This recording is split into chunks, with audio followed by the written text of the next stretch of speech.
काका industry private limited देशातील नामांकित पीव्हीसी फर्निचर आता आपल्याला मिळणार आपल्या सिंधुदुर्ग जिल्ह्यात देखील।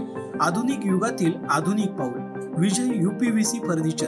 आपल्या घरात किंवा फ्लॅट मध्ये पीव्हीसी दरवाजा, kitchen trolley, cookery box, all drop, TV cabinet, office counter, all panelling, PVC ceiling, dressing table, office partition, sofa set, bed, देवघरातील देवरा इत्यादी सारखे फर्निचर घेताय तर विजय यूपीव्हीसी फर्निचर घेऊन आले आहेत ही सुवर्ण संधी फक्त तुमच्यासाठी।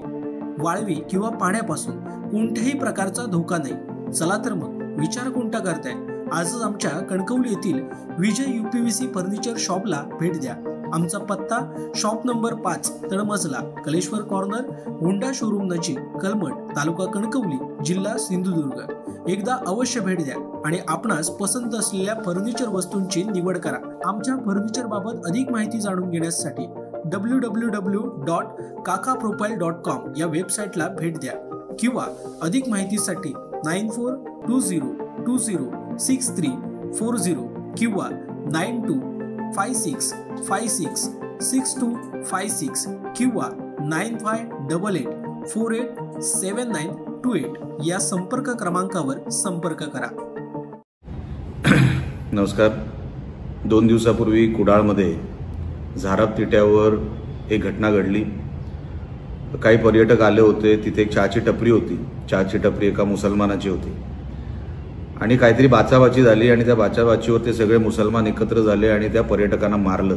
एकाला तर कपडे काढून रस्त्यावर झोपून मारलं। पोलिसांनी तक्रार दाखल केलेली आहे। 5 आरोपी केलेले आहेत। 5 पैकी 1 पकडला गेला आहे, 4 अजून मोकाट आहेत। पोलीस प्रशासनाला मला सांगणं आहे, 12 तारखेला 4 वाजता मी त्या गावात जाणार आणि जी चहाची टपरी ज्याच्यावर हे घडलं ती काढून टाकणार, कारण का ती इलिगल आहे। पोलीस प्रशासनाकडे किंवा शासनाकडे 48 तास आहेत। आज 10 तारीख आहे। 12 तारखेच्या आजची चहाची टपरी काढून टाकावी, नाहीतर मी स्वतः तिथे जाणार आणि तिकडे लॉ अँड ऑर्डरचा जर प्रश्न तयार झाला तर मग ही जबाबदारी सर्वस्वी पोलिसांवर असेल।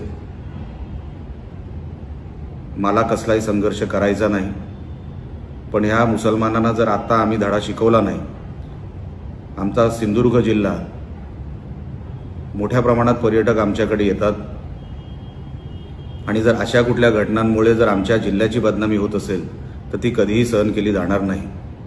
म्हणून येणाऱ्या 12 तारखेला आमच्या सगळ्या हिंदू बांधवांनी कुडाळमध्ये जमायचं आहे। ते ठिकाण तुम्हाला नंतर सांगण्यात येईल आणि आपण स्वतः त्या गावात जाऊन हे कोण मुसलमान, एक कशासाठी हे सगळं त्यांनी केलं, कसली ताकद त्यांना दाखवायची होती, त्यांची जिरवण्यासाठी आता वेळ आलेली आहे। आता आपण सगळ्यांनी जमून तिकडे जावं। आपण स्वतः सगळे मिळून तिकडे जायचं आहे, जमायचं आहे आणि पोलिसांनी ह्या विषयाची दखल घ्यावी आणि योग्य ती कारवाई करावी।